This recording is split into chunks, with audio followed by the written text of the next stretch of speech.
삶을 살기를 원합니다. 주님 날아가는 그 날까지, 또 주님 다시 오시는 그 날까지 이 세상의 육체에 남은 삶을 가장 아름다운 온전한 모습으로 살게 해주시고, 또한 이 세상을 살면서 하나님의 온전하신 뜻이 무엇인지 알고 그 뜻을 이루며 살아가는 우리 모두가 되게 도와주시기를 원합니다. 그런 삶을 위해서 또 오늘 주일을 맞이해서 예수님의 죽으심과 부활하심을 다시 한번 마음에 기념하고, 또 하나님의 말씀을 듣고 배우기 위해서 함께 모여 이렇게 머리를 숙였습니다. 하나님께서 주 성령님의 도우심으로 이 말씀의 시간 각 10년 가운데 성령께서 함께 해주셔서 성령님의 도우심으로 우리 모두가 하나님의 말씀을 잘 듣고 또 그 하나님의 뜻을 깨달을 수 있게 해주시고, 말씀의 지혜를 마음에 새겨주시기를 원합니다. 하나님의 말씀을 순종함으로 하나님의 능력이 나타나게 해주시고, 또 우리 영주 지역에 이뤄진 영혼들에게 복음을 증거하고 전도하는 일에 더욱 담대히 힘있게 할 수 있도록 도와주시옵소서. 3월에도 대전도 집회가 준비되어 있습니다. 전도하는 모든 분들 하나님 용기를 주시고 힘을 주시고 또 말씀이 지혜를 허락하셔서 전도하는 영혼들 다 데리고 올 수 있도록 도와주시고, 말씀 잘 듣고 구원받는 큰 역사 나타나기를 간절히 구합니다. 말씀을 증거하실 소자섭 목사님에게도 영육간의 강건함을 허락하셔서 이번 집회가 예수님이 참으로 함께 하셔서 역사하는 집회가 될 수 있도록 인도해 주시옵소서. 오늘 귀한 주일의 교제를 함께 해야 하지만 또 사정상 함께 하지 못하신 분 어디 있든지 하나님 함께 해주시고 지켜주시고 또 그 발걸음 이 교회로 인도해 주셔서 다음에는 함께 할 수 있게 해주시고, 더 많은 분들이 함께 하는 가운데 하나님의 크신 은혜와 축복이 풍성히 내리기를 간절히 구합니다. 말씀의 시간에도 오직 주 성령님께서 주관하셔서 오직 하나님의 말씀이 올바로 전해질 수 있도록 도와주시옵소서. 우리를 사랑하시는 예수님 이름으로 기도드립니다. 아멘. 함께 성경 찾겠습니다. 성경 로마서 12장 1절 2절입니다.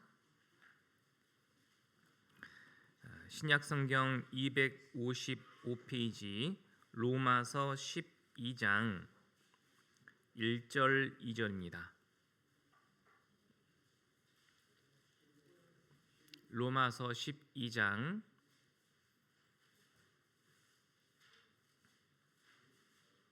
신약 성경 255페이지 로마서 12장 1절 2절입니다.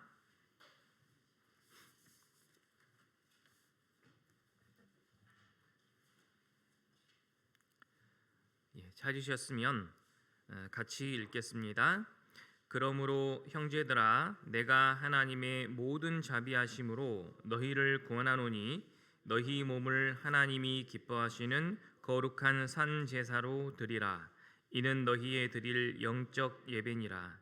너희는 이 세대를 본받지 말고 오직 마음을 새롭게 함으로 변화를 받아 하나님의 선하시고 기뻐하시고 온전하신 뜻이 무엇인지 분별하도록 하라.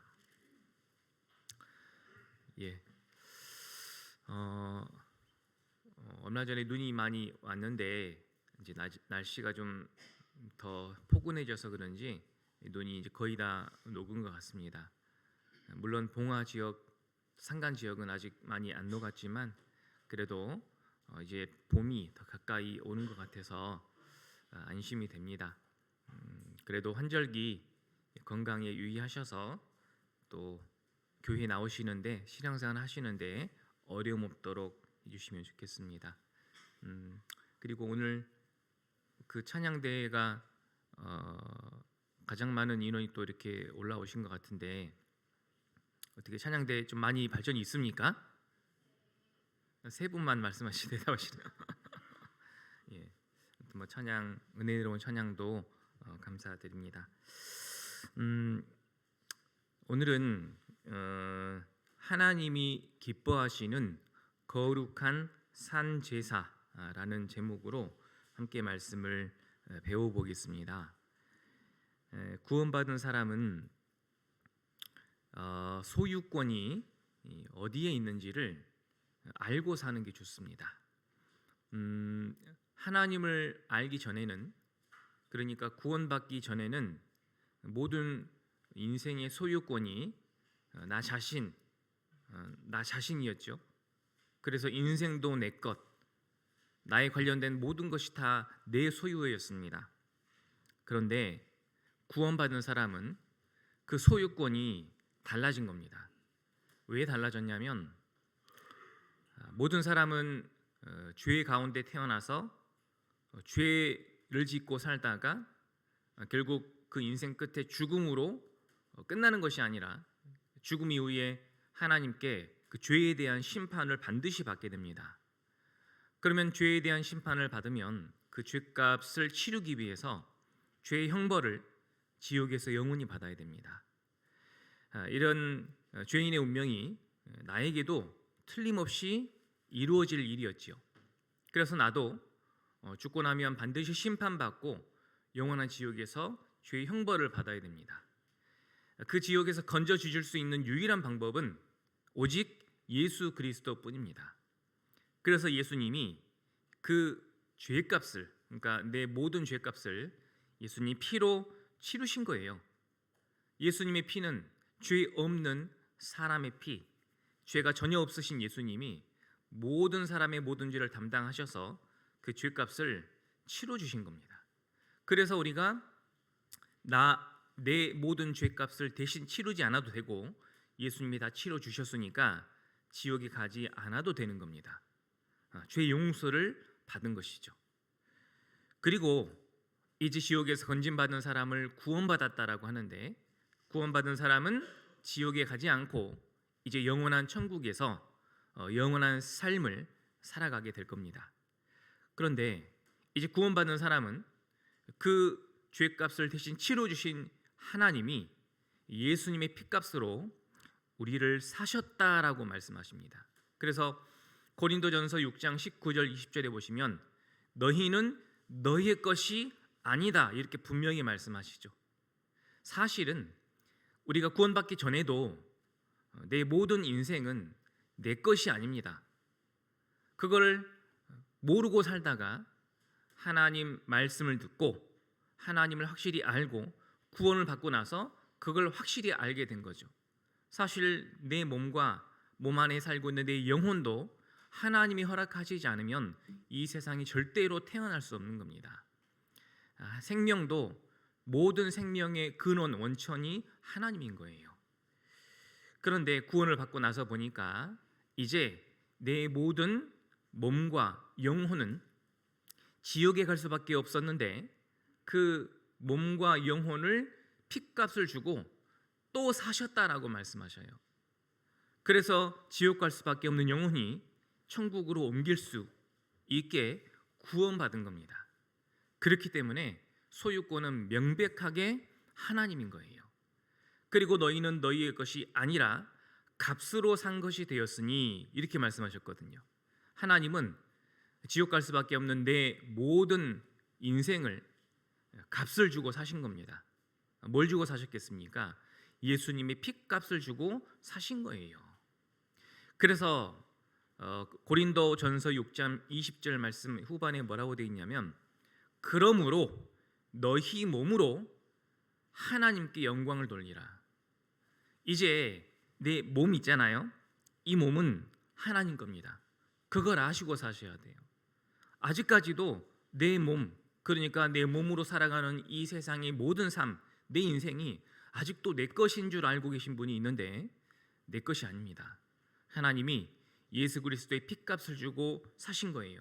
그러므로 너희는 너희 몸으로 하나님께 영광을 돌리라 이렇게 말씀하셨거든요.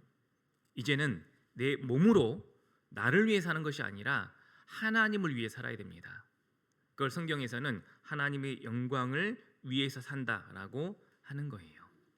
자, 오늘 말씀에서도 1절에 그러므로 형제들아 내가 하나님의 모든 자비하심으로 너희를 권하노니 너희 몸을 하나님이 기뻐하시는 거룩한 산 제사로 드리라. 이것이 이는 너희에 드릴 영적 예배니라. 자, 이 로마서 12장 1절 말씀에서도 너희 몸을 산제사로 하나님께 드리라라고 말씀하셨죠. 우리의 몸을 드려야 된다라고 말씀하셨어요. 하나님은 예수 그리스도의 몸을 바쳐서 나를 구원해 주셨습니다. 이제는 내가 내 몸을 바치기를 원하시는 거예요. 자, 우리의 몸을요 하나님께 드리는 삶, 그게 예배입니다. 여러분, 예배라는 것을 잘못 이해하고 계신 분들이 많아요. 왜냐하면 그동안 많은 교회들이 예배라는 단어를 잘못 사용했어요. 주일날 여기 나오시는 것을 예배드리러 간다라고 생각하시는 분이 있고, 주일 말씀이 끝나고 일정이 다 끝났어요. 그럼 예배가 끝나고 집에 가서 이제 쉬는 거죠. 자, 예배 드리러 교회 갔다가 예배 끝났으니까 집에 간다. 이게 틀린 말입니다. 예배라는 것은 주일날 와서 말씀 듣고 교제하고 헌금 바치고 찬송하고 이 자체 요것만 예배가 아니에요. 예배라는 것은 구원 받은 사람이, 구원 안 받은 사람은 예배를 못 드립니다. 예? 구원을 받은 사람이 하나님께 자기의 몸을 드리는 삶, 그것을 예배라고 하는 거예요. 내 몸을 드린다는 게 뭡니까? 내 몸을 죽여서 드린다는 겁니까? 아닙니다. 여기 뭐라고 되어 있냐면 산제사라고 되어 있거든요. 그러니까 살아있는 제사예요. 죽여서 드리는 제사가 아닙니다. 내 몸을 살아있잖아요. 살아있는 삶을 하나님께 드린다라는 거예요. 그래서 사실 예배라는 것은 구원받은 사람이 자기 몸을 가지고 하나님의 영광을 위해서 살아가는 모든 삶을 사실은 예배라고 하는 겁니다. 그러니까 주일날 예배 보러 온다, 그 말은 틀린 말이에요. 이미 예배를 드리고 있어야 되는데 주일에만 예배를 드리는 겁니까? 틀린 말입니다. 교회 가는 게 예배 보러 가는 게 아니에요. 그 말 쓰시지 않으셔야 됩니다. 뭔가 이상한 거예요.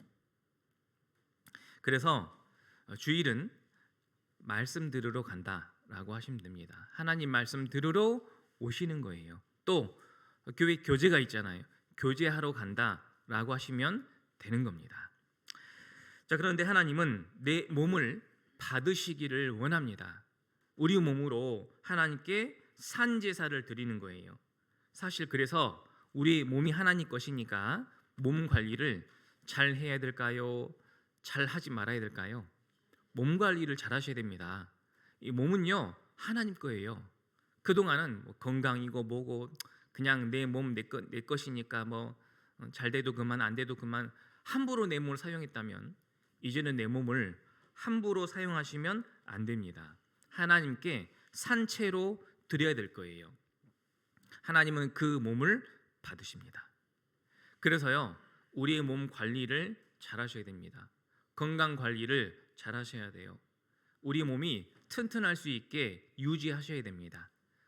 과거에는 내가 오래 살기 위해서 또 건강하게 잘 살기 위해서 내가 관리를 잘했다면 이제는 하나님을 위해서 관리를 잘 하셔야 됩니다. 왜냐하면 이제 내 몸을 드리는 삶이 바로 영적 예배이기 때문이에요. 하나님이 그것을 기쁘게 받으시기 때문입니다. 그래서 건강 관리를 잘 하셔야 돼요. 저도 관리를 잘 안 하다 보니까 살이 많이 쪄가지고 힘들었는데 지금 관리를 좀 하고 있습니다. 그래서 건강한 몸으로 하나님을 위해 살기 위해서 관리를 열심히 하려고 하거든요. 우리 형제 자매님들께서도 막 건강을 너무 막 지키고 건강에 너무 이렇게 막 얽매이는 것은 좀 과하지만 그래도 내 몸 관리를 잘 하셔서 일단 내 몸이 건강해야 하나님께 온전히 산 제사를 드릴 수 있는 겁니다. 하나님이 그걸 기뻐하시기 때문이죠. 그것을 하나님께 드릴 영적 예배라고 하는 겁니다. 정리를 해보면 하나님이 기뻐 받으시는 영적인 예배는 내 몸을 하나님께 드리는 겁니다. 왜냐하면 내 몸이 하나님의 소유가 됐기 때문이죠. 그런데 이 몸을 그대로 바칠 수는 없습니다. 왜냐하면 하나님이 기뻐하셔야 하기 때문이죠. 그래서 구원받은 사람은 내 몸을 드리되 여기 거룩한 산제사라고 되어 있잖아요. 거룩한 몸을 드려야 됩니다. 거룩한다는 게 뭐냐? 이전까지의 삶의 모습을 그대로 드릴 수는 없는 거예요. 하나님이 받으실 수가 없습니다. 이제는 이제까지의 삶을 그대로 드리는 게 아니라 변화된 삶을 드려야 됩니다. 성경에서는 구별된 몸이라고 되어 있거든요. 구별되어야 됩니다. 그것이 바로 거룩이에요. 그리고 거룩한 산제사를 드리라고 했기 때문에 과거 구약시대 이스라엘 사람들은 짐승으로 제사를 드렸는데 죽여서 드렸어요. 죽은 제사를 드렸습니다. 그런데 예수님께서 죽으셔서 죽은 제사는 끝났습니다. 이제 산제사를 드려야 돼요. 예수 그리스도로 말미암아 영원한 생명을 얻고 구원받은 거듭난 그리스도인들은 이제 살아있는 삶을 하나님께 드리는 제사를 드리는 거예요. 그래서 우리가 살아있는 동안 우리의 남은 모든 인생을 하나님께 드리는 삶을 살아라라는 겁니다. 자, 그것을 하나님이 기뻐하시는 거예요. 내가 왜 하나님을 기쁘시게 해야 됩니까? 라고 물으신다면, 그 이유를 모르신다면 이번에 대전도 집회 3월 달에 24일부터 한 주간 있습니다. 내가 왜 하나님을 기쁘게 해야 됩니까? 라고 물으신다면 그 대답을 지금 짧게 드릴 수는 없고요. 대전도 집회 성경 강연회를 잘 들어보십시오. 왜 내가 하나님을 기쁘시게 해야 되는지. 결론만 말씀드린다면 하나님은 가장 크신 사랑으로 나를 이 세상에 태어나게 해 주셨을 뿐만 아니라 가장 크신 사랑으로 나를 이 세상에서 가장 좋은 곳, 바로 천국으로 들어갈 수 있게 해 주셨고, 이 세상에서 가장 끔찍한 저주의 장소인 지옥에서 건짐받게 해 주신 겁니다. 내가 하나님께 아무것도 한 것이 없지만 하나님은 나를 지극히 사랑하셔서 그 모든 구원을 이루어 주신 분입니다. 그렇기 때문에 이 큰 은혜로 구원받은 사람이 하나님의 은혜에 보답하고 하나님을 사랑하는 것이 당연한 거 아니겠습니까? 하나님을 사랑한다면 하나님을 기쁘시게 하는 것이 당연한 겁니다. 여러분, 사랑하는 사람이 있을 거 아닙니까? 사랑하는 사람이 있을 때 그 사람을 사랑한다라는 증거가 뭡니까? 그 사람을 기쁘게 하는 거잖아요. 그렇기 때문에 우리가 하나님을 기쁘시게 하는 것은 당연한 거예요. 만약 이게 이해가 안 되신다면 이번 3월 대집회에 잘 들으셔야 됩니다. 그래서 하나님의 큰 사랑을 마음에 확실히 깨달아야 됩니다. 그 사람은요, 이제 하나님을 기쁘시게 하는 삶을 당연히 살아가야 되는 거구나라는 것을 알게 될 겁니다. 그렇다면 이제 내 몸으로 할 수 있는 모든 일을 통해서 하나님께 기쁘시게 하는 제사를 드려야 되는데, 그렇다면 어떻게 하나님이 기쁘시게 하는 제사를 드릴 수 있느냐? 그것이 이제 로마서 12장 2절부터 나오는 말씀입니다.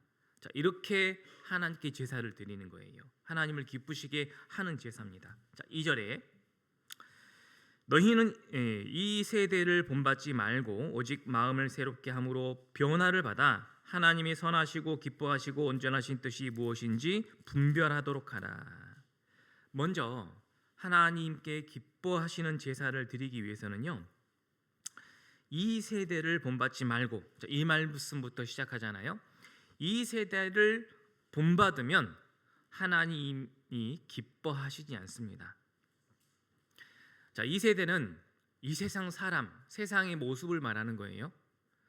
본받는다라는 것은 나도 그런 모습으로 살아간다 뜻입니다. 하나님은 이 세상의 모습을 기뻐하지 않아요. 왠 줄 아세요? 이 세상은 지금 공중 권세를 잡고 있는 자가 있습니다. 바로 사단이에요. 사단 마귀입니다. 사단 마귀가 이 세상의 권세를 붙잡고 있어서 세상은 갈수록 어떻게 변합니까?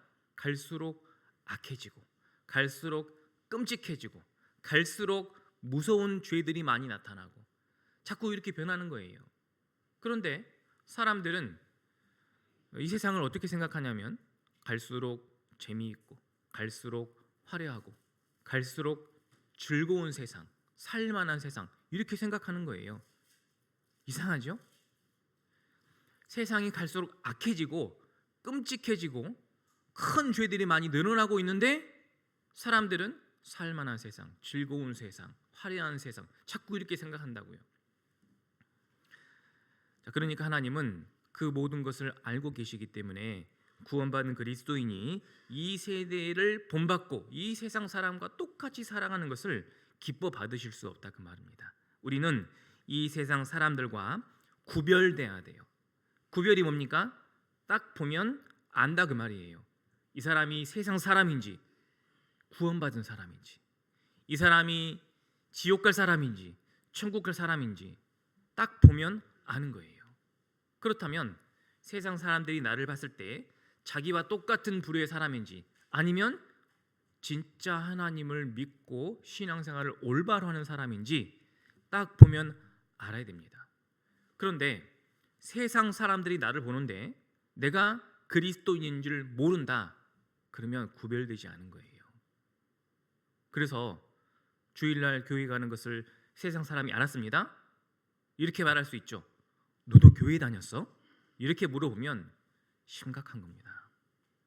내 삶의 모습을 계속 보고 있는 세상 사람들이 내가 교회 다니는 줄 몰랐다? 그건 전혀 구별되지 않은 거예요. 구별될 수 없는 모습입니다. 구별된다 그 말은 딱 티가 난다 그 말이에요. 우리가 이 세상을 본받고 세상 사람과 똑같은 모습으로 살아간다면 하나님은 내 모든 삶을 못 받아요. 받으실 수 없습니다. 기뻐하실 수가 없는 거예요. 거룩한 산제사를 드리기 위해서는요, 우리는 이 세상을 본받으면 안 됩니다. 즉 닮아가면 안 된다는 거예요. 그동안은 닮은 모습으로 살아갔죠. 여러분, 그래서요, 세상 사람들을 자주 만나고 세상 문화를 즐기고 세상 모임에 함께하고 세상에 유행하는 것을 나도 즐기고 이런 것들을 따라가면 안 됩니다. 이건 율법이 아니에요. 교회 다니고 신앙생활 하려면 뭣도 하지 말고 뭣도 하지 말고 뭣도 하지 말고 하지 말라는 게 많아서 나는 교회 안 다닐란다. 즉 이런 의미로 받아들이시면 안 됩니다. 구원받지 못한 사람은 그래서 교회 못 다녀요. 근데 구원받은 사람은 뭣도 하지 말고 뭣도 하지 말라는 게 아니고요. 그것을 하나님이 기뻐하지 않는다라는 뜻입니다. 하나님이 기뻐하지 않기 때문에 내가 선택적으로 하지 않는 거예요. 그런데 우리는요, 자기도 모르게 세상 사람을 자주 가까이 하고 자주 만나고 세상 문화를 자주 보고 듣고 자주 접하게 되면은요, 자기도 모르게 세상을 닮아가게 됩니다. 자주 보면 나도 그렇게 변화되는 거예요. 그래서요, 자주 가까이 하는 사람들은 어떻습니까? 닮아요. 그렇지 않습니까? 자주 가까이 하면 닮게 돼 있어요. 그래서 부부가 서로 닮는 거 아닙니까? 부부가 서로 닮고 자주 모이는 사람들은 서로 다 닮아가는 거예요.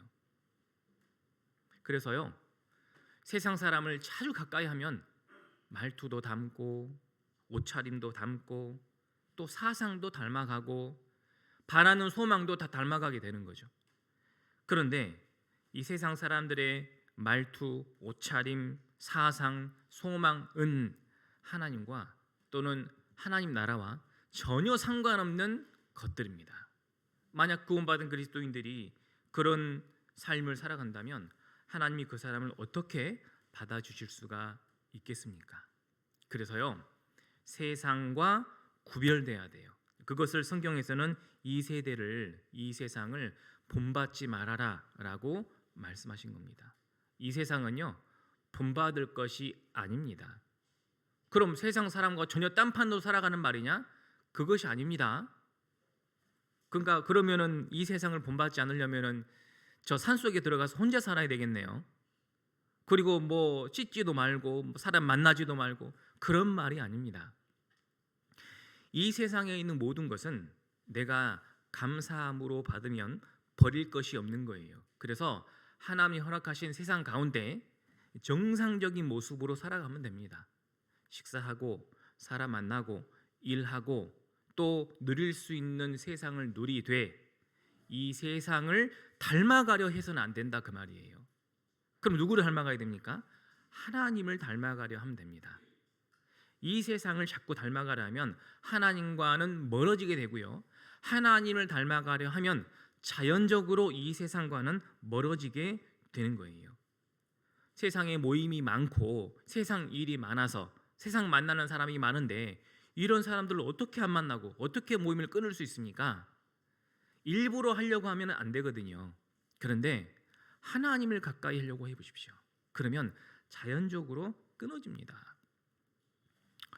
저도 청년 때 구원을 받아가지고 26살에 구원을 받았거든요.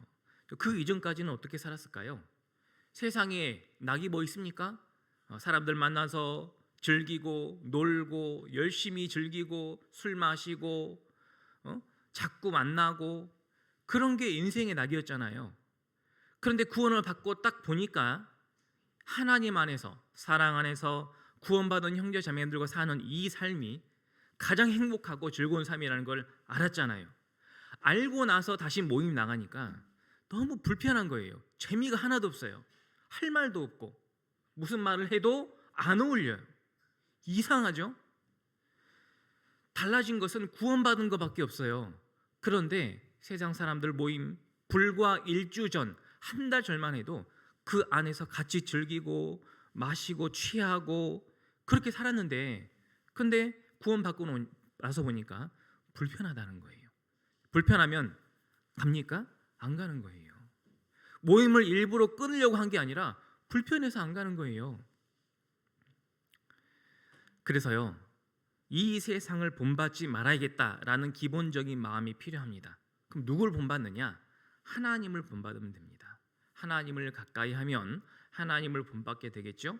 하나님을 가까이 하는 사람은요, 이 세상에 더 이상 모임이나 세상의 문화나 세상 사람들의 즐거움, 쾌락이나 이런 것들을 더 이상 즐기지 않게 된다 그 말입니다. 그것이 바로 첫 번째 하나님이 기쁘게 받으시는 거룩한 산제사입니다. 그리고 두 번째로 여기 너희는 이 세대를 본받지 말고 오직 마음을 새롭게 함으로 변화를 받아라고 되어 있죠. 자, 우리의 마음부터 새로워져야 됩니다. 자, 하나님은요 이전에 헌 삶을 받지 않습니다. 헌 삶이 뭐냐면 이제 내가 구원받기 전에 살아가는 삶, 그 삶을 그대로는 못 받아요. 자, 이전 것은 지나갔으니 보라 뭐가 됐다? 새 것이 되었도다. 구원받은 사람은요 하나님 보실 때 새 거예요. 이전 것은 끝났습니다. 이제 새로운 사람이 된 겁니다. 그러니까 이제 새로운 모습으로 살아가는 것이 바로 하나님이 기뻐하시는 거예요. 이제는 새로워져야 됩니다. 그러려면 우리 마음부터 새로워져야 돼요. 자, 하나님 앞에 나는 이제 새 것이다 라는 것을 잊지 말아야 됩니다. 그래서 구원받은 사람은요 이제는 이전의 삶을 살면 안 됩니다. 그 삶은 끝났어요. 죽었습니다. 이제는 새 것이 됐으니까 새로운 인생을 사셔야 돼요. 새로운 삶을 사셔야 됩니다.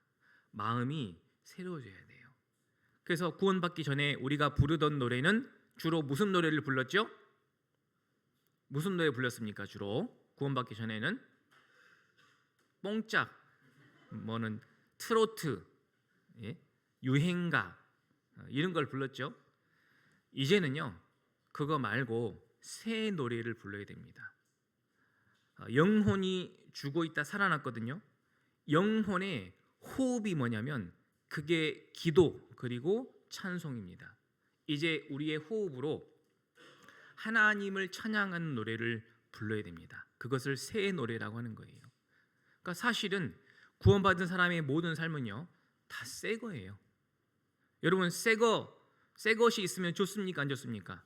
새 거는 항상 좋아요. 새로 집을 샀다, 새 집을 샀다, 좋아요 안 좋아요? 새 집 가면은 그 새 집 증후군도 있고 또 사람 손길 안 타가지고 불편하고 그 집 없는 사람이 하는 이야기고 정말 새 집을 내가 살 수만 있다면 새 집에 들어가면 얼마나 좋겠습니까? 새로 차를 샀다, 좋아요 안 좋아요? 좋죠. 새로 머리를 새로 했다, 좋습니까 안 좋습니까? 색은 다 좋은 거예요. 하나님은 우리에게 새로운 마음으로 새로운 삶을 살기를 원하시고 그 마음과 삶을 받으신다 그 말이에요. 그래서 성경은요 이전의 삶을 버리고 새로운 삶을 살기를 원하시는 겁니다. 저는 사실 그게 필요했거든요. 제가 26살까지 이 세상의 인생을 살아가면서 결론이 뭐냐? 세상은 불공평하다. 세상은 불행한 곳이다. 세상에 어떤 소망이 없다. 세상이 이런 거라면 즐기기라도 열심히 즐겨보자. 그런 마음밖에 없었어요. 근데 구원을 받고 보니까 하나님의 세상은 행복하다. 하나님의 세상은 새롭다. 그걸 깨달은 거죠. 성경 시편 찾아보겠습니다. 시편 51편입니다. 시편 51편 10절입니다. 구약 성경 838페이지 시편 51편 10절.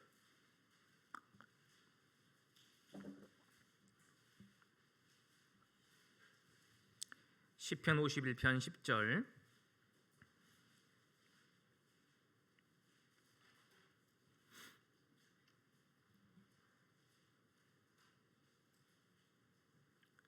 찾으셨으면 같이 읽겠습니다. 하나님이여 내 속에 정한 마음을 창조하시고 내 안에 정직한 영을 새롭게 하소서. 하나님이여 내 속에 정한 마음을 창조하시고, 창조라는 것은 없었다가 생기는 거잖아요. 정한 마음, 깨끗한 마음을 내 속에 있게 해주시고 또 내 안에 정직한 영을 새롭게 하소서.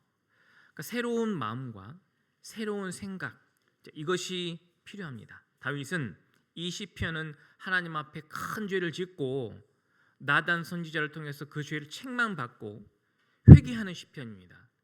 지은 죄를 버리고 하나님 이제는 그 죄악된 마음이 아니라 새로운 마음으로 하나님을 섬기기를 원합니다. 그 기도예요. 우리도 이제까지 이 세상을 살면서 죄 가운데 빠져 살았다면 이제는 하나님 나를 구원해 주셨으니까 이제 새로운 마음으로 새로운 삶을 살겠습니다. 그 삶을 하나님이 기뻐 받으신다라는 겁니다. 그러면 새로운 마음으로 살려면 그 마음이 있어야 되잖아요. 그 마음이 있으려면 우리가 이제 말이나 행동을 올바르게 정상적으로 해야 되는데, 새롭게 해야 되는데, 그러려면 우리의 마음에 생각이 먼저 중요합니다. 어떤 생각을 하느냐에 따라서 말과 행동이 달라지게 돼 있거든요. 그러니까 올바른 생각, 지혜로운 생각이 필요합니다. 그래서 성경은 하나님이 기뻐하시는 거룩한 산제사를 드리기 위해서는요, 지혜롭게 생각하라 라부터 시작합니다. 다시 로마서 12장, 제가 실로 잡아두시란 말을 깜빡했네요. 그 실을 뽑아가지고 로마서 12장 좀 잡아두시면 좋겠습니다. 로마서 12장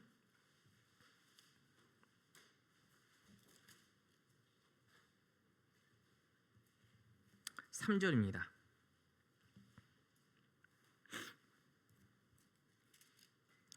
자, 2절부터 제가 다시 읽어드리겠습니다. 너희는 이 세대를 본받지 말고 오직 마음을 새롭게 함으로 변화를 받아 하나님의 선하시고 기뻐하시고 온전하신 뜻이 무엇인지 분별하도록 하라. 하나님이 선하게 여기시고 기뻐하시고 온전하신 뜻이 무엇인지 분별해야 된다. 그걸 알아야 된다는 거죠. 모르면 못 드리는 겁니다. 알아야 됩니다. 알기 위해서는 한번 지혜롭게 생각할 필요가 있다는 거죠. 그래서 3절 보세요. 3절.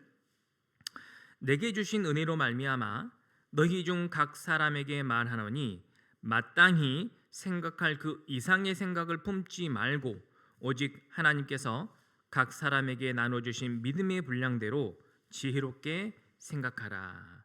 자, 하나님께서 각 사람에게 나눠주신 믿음의 분량이라는 게 있습니다. 그 분량대로 지혜롭게 생각하라. 먼저 생각해야 될 것은요, 하나님이 나에게 주신 믿음의 분량이라는 것이 있습니다. 그 분량에 맞도록 지혜롭게 생각하라 그 말입니다. 앞에서 뭐라고 말씀하셨냐면 마땅히 생각할 그 이상의 생각을 품지 마라 그 말입니다. 무슨 뜻이냐면 자신의 분량만큼 생각하고 그 다음에 행동하라 그 말입니다. 어디에서요? 교회 안에서요. 또 내 개인적인 신앙생활도 마찬가지입니다. 물론 하나님 보시기에 경건하고 거룩하고 하나님을 닮아가는 온전한 신앙생활을 하는 게 맞는데 자기 믿음의 분량이라는 것이 있습니다. 그 믿음의 분량에 맞게 행동하고 말하라 그 말이죠. 그러면 생각을 해봐야겠죠. 나의 믿음의 분량이 어느 정도나 되는 것일까? 내 믿음의 분량이 이 정도구나라는 것을 안다면 그만큼 하면 됩니다. 자기 믿음의 분량이라는 게 있어요. 근데 자기 믿음의 분량을 넘어서 막 과하게 하려는 그런 행동은 하나님이 기뻐하지 않습니다. 그리고 자기 분량에 못 미치니까 다른 사람하고 비교해가지고 다른 사람 하는 만큼만 해도 되겠다라고 생각하고 그 믿음의 분량의 기준을 그냥 옆에 있는 사람들에게 맞춰서 저분이 저렇게 하니까 나도 저렇게까지만 해도 되는 거구나. 이게 사실 그 믿음의 분량을 자기 걸 보지 않고 다른 사람의 눈치를 보는 거거든요. 그것도 합당치 않은 겁니다. 하나님은 내 몸을 받으시는 것이지 나에게 있는 믿음의 분량만큼 하나님을 위해 사는 삶을 받으시는 것이지 그 이상의 것을 요구하는 것도 아니고 다른 사람만큼만 해라라는 것을 요구하는 것도 아닌 거예요.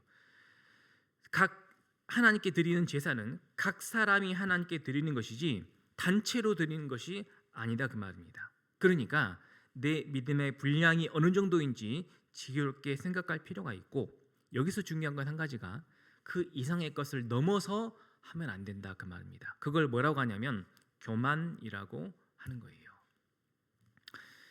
다윗 왕 아시죠? 다윗 왕은요 성경에 이는 내 마음에 합한 사람이라라고 성경에 기록되어 있습니다. 다윗은요 하나님 마음에 딱 맞는 사람이었어요. 다윗은 알고 보면 살인죄와 간음죄도 지었습니다. 왕이었는데 그런데 왜 하나님이 마음에 딱 맞는 사람이라고 했느냐? 다윗은요 그 삶이 하나님 앞에 항상 겸손했던 사람입니다. 그래서 죄를 지을 수는 있지만 그 죄의 책망을 받았을 때 다윗은 그 죄를 진심으로 돌이킨 거예요. 여러분, 다윗 시대의 왕은요 진짜 하나님 다음으로 최고 위치에 있는 사람입니다. 다윗 왕 시대에 전쟁을 한 번도 진 적이 없어요. 태평성대 가장 최고의 왕이었던 사람이 다윗입니다. 그 다윗 왕에게 선지자가 찾아와가지고 그 죄를 책망합니다. 하나님 앞에 죄를 지은 거 당신이지 않습니까? 당신이 죄를 지은 겁니다 라고 다윗을 책망할 때 전 세계 최고 권력 1위가 그 죄를 뉘우칠 수 있겠습니까? 지금 우리 시대 전 세계 최고 권력 1위가 누굴까요? 예? 누굽니까? 모르겠습니다. 트럼프인가? 그 사람한테 목사가 찾아가가지고 당신 때문에 나라가 이렇게 힘들다고, 당신 죄 때문이라고 책망한다고 생각해 보십시오. 하나님이 당신의 죄를 책망하실 거라고 그렇게 한번 말해 보십시오. 어떻게 될까요? 흔적도 없이 사라지겠죠. 다윗은요 선지자의 책망을 듣고 어떻게 했냐면 인정했어요. 자기 죄를. 그리고 그 죄를 철저하게 돌이키고 뉘우쳤습니다. 왜 그렇게 할 수 있었느냐? 다윗은요 기본적으로 겸손했습니다. 그래서요 자기가 생각할 그 이상의 생각을 품지 않았어요. 자기가 하나님이 주신 믿음의 분량만큼만 생각하고 그 일에 최선을 다했던 겁니다. 성경 한번 찾아보겠습니다. 시편 131편입니다. 시편 131편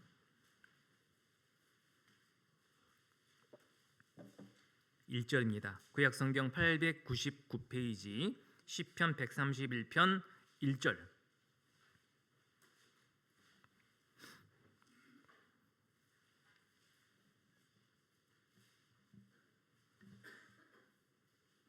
시편 131편 1절입니다. 제가 읽겠습니다.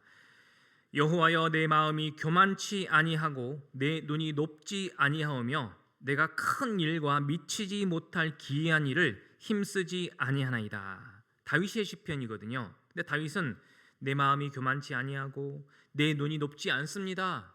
왜? 내가 큰 일, 미치지 못할 기이한 일은 힘쓰지 않습니다. 그러니까 다윗은요, 자기가 하지 않아야 될 일은 안 했던 거예요. 자기가 할 수 없는 일, 믿음의 분량을 넘어가는 그 일은 하지 않은 겁니다.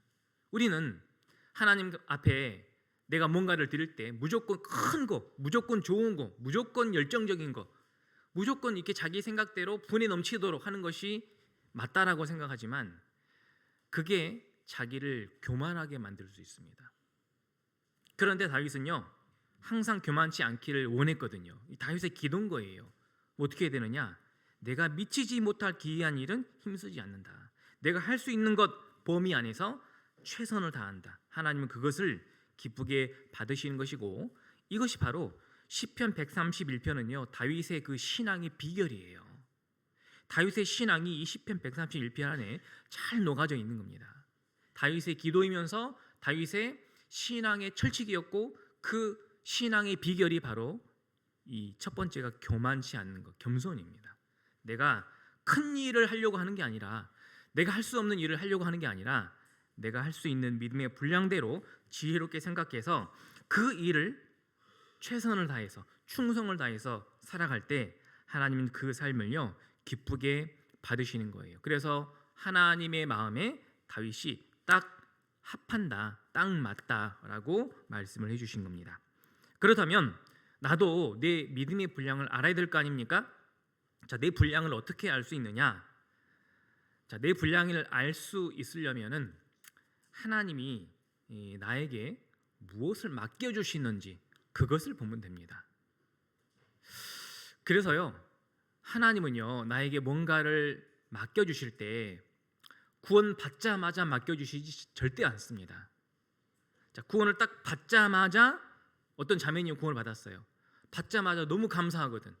자, 감사하니까 나 주님을 위해 살고 싶어요. 교회에 와가지고, 자, 내가 교회를 위해 주님을 위해 뭐 할 거 없습니까? 보니까 할 일이 많거든. 그래서 가서 주방에도 들어가고 카페에도 들어가고 막 여기저기 돌아다니면서 막 일을 하는 거예요. 그게 맞는 겁니까? 틀린 겁니까? 틀린 건 아니지만 안 맞는 거예요. 그렇게 아직 안 하셔도 됩니다. 이제 막 구원을 받은 사람이 정말 주님의 일을 하고 싶다면 기도하고 기다리면 때가 되면 하나님이 그 사람에게 일을 맡겨주십니다. 그러면 맡겨주신 일에 충성을 다하면 되는 거예요. 그것을 기뻐하십니다. 그래서요, 사실 구원 받고 나서 사실 1년간은 잘하는 시간이에요. 그 1년간은 원래는 봉사를 잘 시키지 않습니다. 근데 우리 이제 영주교회는 숫자가 적다 보니까 어쩔 수 없이 한 3개월, 6개월 만에 봉사를 시키기도 하는데, 이왕이면 할 수 있으면 한 1년간은 저도 웬만하면 봉사를 안 시키려고 합니다. 왜? 그게 하나님의 뜻이니까요. 그 기간은 이 성장하고 기다리는 시간이에요. 자, 그 시간 잘 참고 기다리다가 하나님이 나에게 이제 봉사를 맡겨주신다든지 어떤 일을 맡겨주시잖아요. 그 일에 충성을 다하시면 돼요. 자, 그것이 바로 나의 믿음의 분량이고 내가 하나님께 드릴 수 있는 영적 예배가 되는 겁니다. 그래서 자, 실로 잡아주셨죠? 로마서 12장 4절입니다. 자, 로마서 12장 4절과 5절 말씀 제가 읽겠습니다. 우리가 한 몸에 많은 지체를 가졌으나 모든 지체가 같은 직분을 가진 것이 아니니 이와 같이 우리 많은 사람이 그리스도 안에서 한 몸이 되어 서로 지체가 되었느니라. 자, 한 몸에 많은 지체가 있는데 그 지체가 다 같은 직분이 아니다. 자, 우리 몸에도 지체가 많은데 다 똑같은 일을 하는 게 아니에요. 손가락도 5개가 있잖아요. 손가락마다 하는 일이 다 달라요. 오른손 하는 일 다르고 왼손 하는 일 다르고 다 지체가 다 다른 일을 하죠. 그런데 한 몸인 것처럼 교회가 그렇습니다. 교회는 그리스도의 몸이고 형제 자매님들은 그리스도의 각 지체신 거예요. 그런데 각 지체가 하는 일이 다 다른 겁니다. 하나님이 다 다른 직분을 다 할 일을 맡겨주신다라는 거죠. 그래서 나에게 맡겨주신 일을 하는 것이 바로 몸이 잘 돌아가는 방법이에요. 여러분, 우리 몸이 잘 돌아가려면 모든 지체가 각자 맡은 일을 잘해야 됩니다. 글씨를 쓸 때도 엄지, 검지, 중지 요 세 개가 잘 조화를 맞춰야 글씨를 예쁘게 쓸 수 있는 것처럼, 뭐 엄지 손가락에 힘이 너무 많이 들어간다든지 중지 손가락 힘이 빠져버린다든지 이러면은 글씨를 잘 쓸 수 없는 거예요. 교회의 모든 일이 그와 같습니다. 교회는 한 몸입니다. 예수 그리스도의 한 몸인데 각 지체가 하나님이 맡겨주신 일이 있을 거예요. 그 일에 충성을 다하는 것, 그것을 위해서 우리에게 맡겨주신 일을 최선을 다해야 하는 거죠. 하나님은 그렇게 할 때 이 교회가, 주님이 모이잖아요, 가장 잘 움직이는 거예요. 주님의 몸이 가장 잘 움직인다면 어떤 일이 일어날까요? 하나님의 역사가 나타나는 겁니다. 그래서 하나님이 나에게 무엇을 맡겨주셨는지, 혹시 맡겨주신 것이 없다면 내가 할 수 있는 일이 무엇인지 지혜롭게 생각하는 것이 필요합니다. 그래서 거기 6절 보세요. 6절 보시면 우리에게 주신 은혜대로 받은 은사가 각각 다르니 혹 예언이면 믿음의 분수대로, 혹 섬기는 일이면 섬기는 일로, 혹 가르치는 자면 가르치는 일로, 혹 권위하는 자면 권위하는 일로, 구제하는 자는 성실함으로, 다스리는 자는 부지런함으로, 긍휼을 베푸는 자는 즐거움으로 할 것이니라. 이렇게 각각 은사가 다르고 믿음의 분수대로 하는 일이 다 다를 수밖에 없는 거예요. 하나님은요, 내가 주님을 위해서 교회 안에서 무엇인가를 할 수 있도록 우리에게 주시는 것이 있는데 각각 받은 은사라는 것이 있습니다. 은사라는 말은 하나님이 주시는 선물 또는 하나님이 주시는 달란트, 하나님이 주시는 재능, 하나님이 주시는 여러 가지 것들을 은사라고 하거든요. 그 은사를 주신 이유가 뭐냐? 그 은사로 하나님을 위해 일하라 그 말이에요. 그걸 뭐라고 하냐면, 자, 하나님이 주신 은사로 그 은사를 가지고 하나님을 위해 일하는 것을 뭐라고 하냐면 봉사라고 합니다. 그래서 여러분, 교회 안에서는요, 봉사를 해야 돼요. 봉사. 성경 한번 찾아보시죠. 베드로전서 4장입니다. 베드로전서 4장.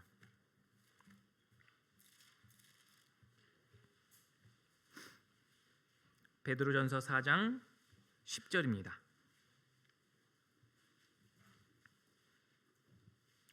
베드로전서 4장 10절.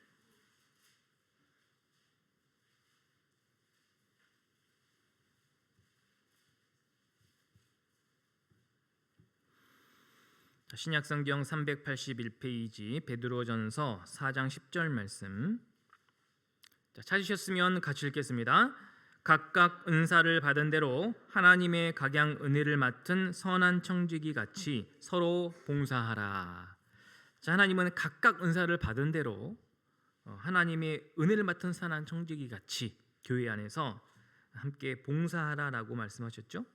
하나님이 나에게 주신 은사라는 것이 있습니다.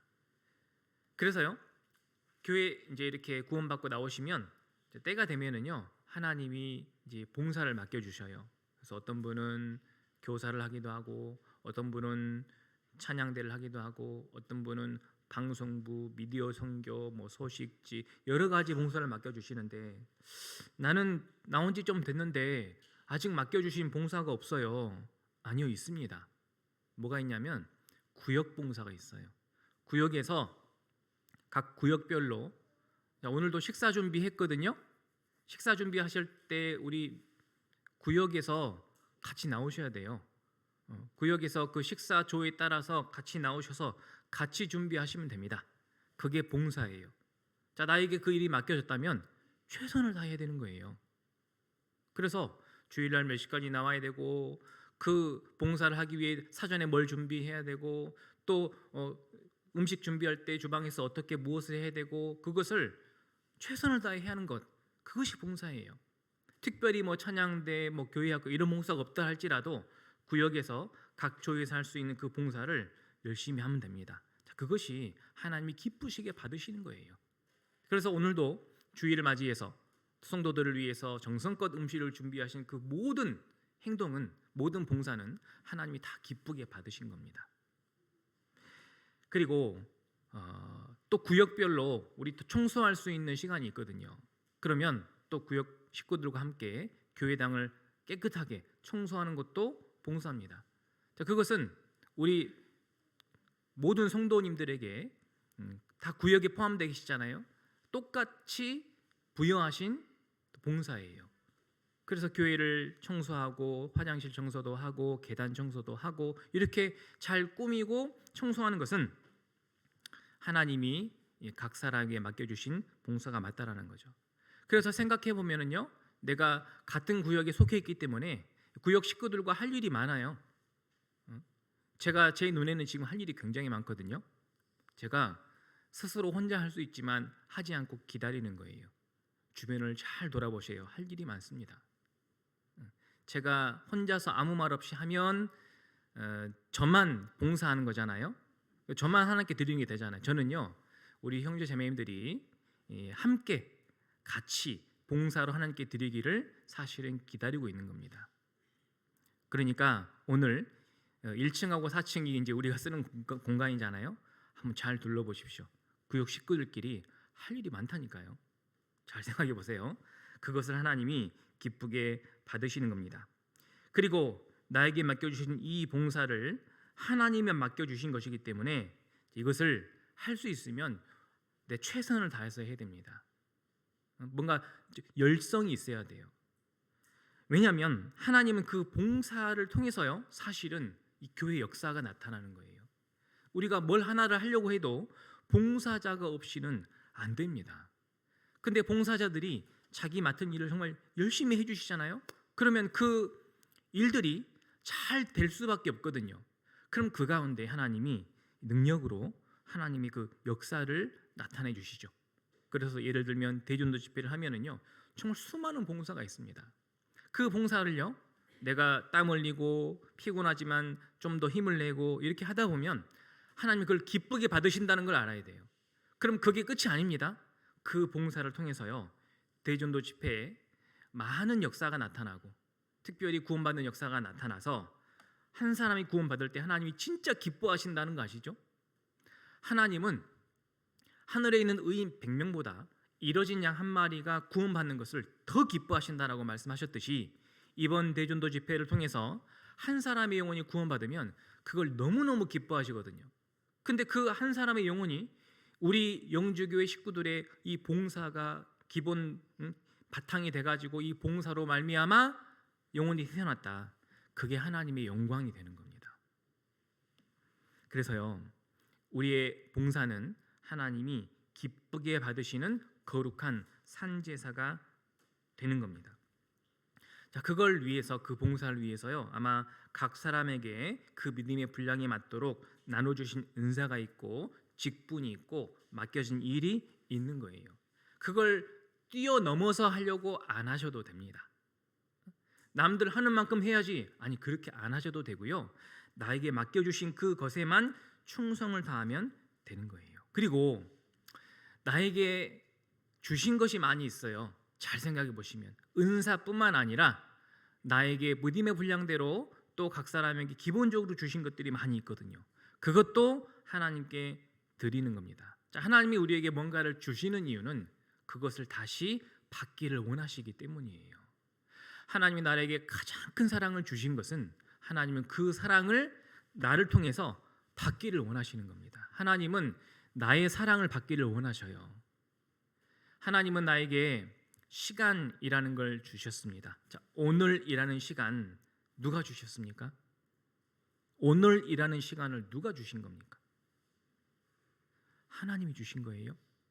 그렇다면 오늘이라는 시간 하나님께 드리기를, 하나님 그 시간을 받으시기를 원하시는 거예요. 여러분, 나에게 있는 물질 누가 주셨습니까? 재물 누가 주셨을까요? 하나님이 주신 거예요. 하나님은 그 물질을 받으시기 원하시는 거예요. 돈 이야기 나오면 또 민감해지시는 거 있죠?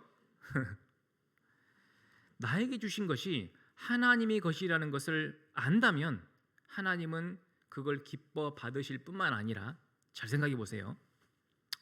내가 나에게 주신 힘과 재능과 물질과 시간을 내가 나에게 주셨으니까 그걸 하나님을 위해 귀히 사용하면 하나님은 어떻게 해주실까요? 시간을 더 주시고 힘을 더 주시고 재능도 더 주시고 물질도 더 주시는 거예요. 왜? 그게 은사예요. 그게 기프트, 선물입니다. 이해되십니까? 지난주에 11조에 대한 말씀을 했잖아요. 11조를 돈이 아니라고 했죠? 바치는 돈이 아닙니다. 11조는 모든 것이 하나님이 주신 것이다 라는 이 믿음의 표로 10분의 1을 드리는 것, 그게 11조인데 11조는 시험해 보라고 했잖아요. 모든 것이 하나님이다라고 하나님께 드리는 사람은 당연히 하나님이 더 주실 수밖에 없는 거예요. 왜? 하나님께 더 드릴 수 있도록. 그러면 그 드리는 게 뭐냐면 예배고 봉사라고요. 그런데 하나님은 구원받은 그리스도인이 하나님을 위해 봉사하고 믿음의 분량에 맞도록 드리는 삶을 살았을 때 그 삶을 통해서 역사하신다 그 말이죠. 그러면 영주 교회를 통해서 구원의 역사가 크게 힘있게 나타나려면 중요한 건 뭐냐? 드리는 사람이 많아야 됩니다. 자신의 시간을 드리고, 내가 기술이 있다면 그 기술을 교회를 위해 쓰고, 내가 힘이 있다면 그 힘을 교회를 위해 사용하고, 내가 시간이 많다면 그 시간을 교회를 위해 사용하고, 나에게 물질이 있다면 이 물질을 교회를 위해 쓴다면 하나님은 그 드리는 것, 봉사를 통해서요 역사하신다 그 말이에요. 하나님은 그 구원받는 각 사람을 통해서 구원의 역사가 나타나는 거예요. 생각해 보십시오. 지금까지 영주교회가 생겨나고부터 지금까지 이루어진 모든 일은 누가 이룬 겁니까? 하나님이 하신 거예요. 근데 하나님이 구원받은 성도 각자의 봉사가 없이, 헌신이 없이, 하나님께 드리는 것 없이 할 수 있겠습니까? 못해요. 잘 생각해 보시면 누군가는 하나님께 헌신하고, 누군가는 하나님께 봉사하고, 누군가는 하나님께 기쁜 마음으로 드렸기 때문에 이 모든 일이 이루어진 겁니다. 그렇지 않습니까? 그렇다면 우리는 뭘 원합니까? 교회가 시간이 지나고 시간이 앞으로 계속 시간이 지나면서 1년에 1명, 2명 구원 받을까 말까, 여러분 이런 역사를 원하십니까? 아니면 전도 집회 할 때마다 막 사람들이 벌떼처럼 몰려들고 찾아온 사람들이 구원받고 성도가 늘어나고 구역이 늘어나고, 지금 우리는 해외 선교를 하고 있지 않지만 성도 수가 한 100명 이상 돼야 해외 선교할 수 있거든요. 그래서 해외 선교도 하고 뭔가 이런 역사를 원하지 않습니까? 이걸 마음으로 원한다면 하나님이 어떻게 하면 되느냐, 방법을 가르쳐 주시는 거예요. 바로 나의 희생과 헌신, 봉사, 그걸 원하시는 거예요. 그것이 바로 하나님이 기뻐하시는 거룩한 산 제사입니다. 이게 바로 우리의 예배인 거예요. 그래서 하나님이 나에게 주신 모든 것은요 하나님께 드리라고 주신 겁니다. 잘 드릴 수 있는 사람은 하나님이 더 주시고 차고 넘치도록 주신다 말씀하셨잖아요. 이건 약속이에요. 법칙입니다. 그래서요 나에게 하나님이 주신 것, 내가 하나님께 드릴 수 있는 것 무엇인지 한번 내 믿음의 분량에 맞게 지혜롭게 생각해 보십시오. 자, 지혜롭게 믿음의 분량에 맞게 하라고 했습니다. 남들이 이렇게 하니까 나도 저렇게 해야겠다, 남들하고 비교하지 마시고 내가 할 수 있는 만큼, 분량만큼 하시면 되는 거예요. 하나님이 그걸 기쁘게 받으시는 겁니다. 자녀가 부모님을 사랑한다고 부모님이 고생하니까 부모님이 고생하는 걸 좀 더 덜어주기 위해서 자녀가 나 지금 고등학생인데 학교 그만 다닐래, 대학교 포기하고 지금부터 일할 거예요, 이래가지고 부모님 힘든 거 도와드릴게요. 그럼 부모님이 기뻐하십니까? 기뻐해요? 안 기뻐합니까? 기뻐하는 부모님도 있습니까? 그래 너희 공부 그만하고 일이나 해라. 근데 부모는요 자녀가 정상적인 교육 과정을 다 밟고 이왕이면 세상에서 좋은 일, 힘 있는 일 잘 되기를 바라고 원하는 겁니다. 지금 다 그만두고 부모님을 도와 일하라는 것을 기뻐하는 게 아니에요. 자기의 분량에 맞게 교회 안에서 누가 이렇게 하니까 나도 이렇게 해야 되고 그런 거 아닙니다. 그러니까 하나님은 자기 믿음의 분량에 맞게 지혜롭게 생각하고 나에게 주신 것, 나에게 맡겨 주신 것 거기에 충성을 다하면 되는 거예요. 그리고 중요한 거 한 가지가 있는데 다시 로마서 12장 돌아가 보시죠. 로마서 12장 9절입니다.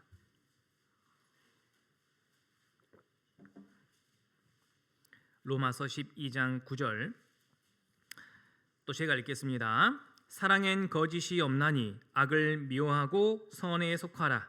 형제를 사랑하여 서로 우애하고 존경하기를 서로 먼저 하며.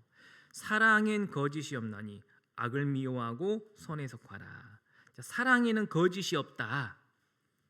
자, 그러니까 거짓으로 하면 안 된다는 거예요. 무엇으로 하라 그 말입니까? 사랑으로 해야 된다.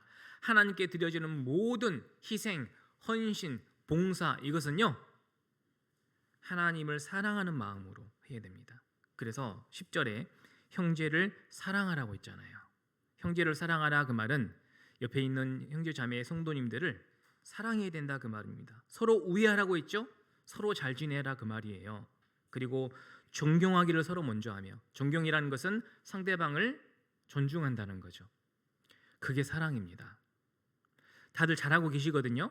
주일에 이렇게 오시면 이렇게 인사를 또 이렇게 반갑게 해주시고 또 뭐 이제 사정이나 또 근황도 물어봐 주시고 평상시에 이제 기도하고 있는 내용들이 잘 이루어졌는지 안 이루어졌는지 또 물어보시고 이게 서로 존중하고 잘 지내는 모습이거든요.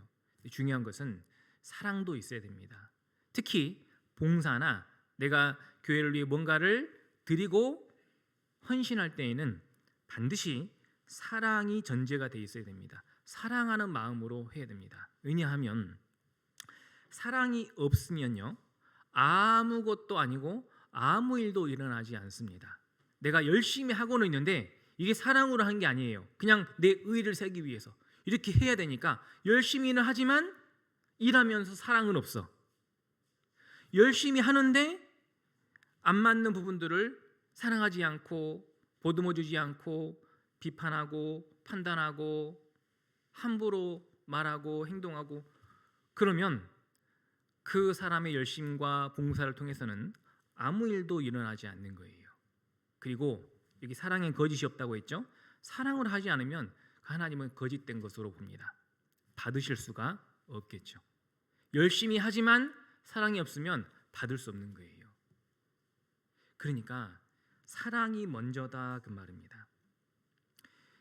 성경 고린도전서 13장 같이 찾아보시죠. 고린도전서 13장 고린도전서 13장 1절입니다.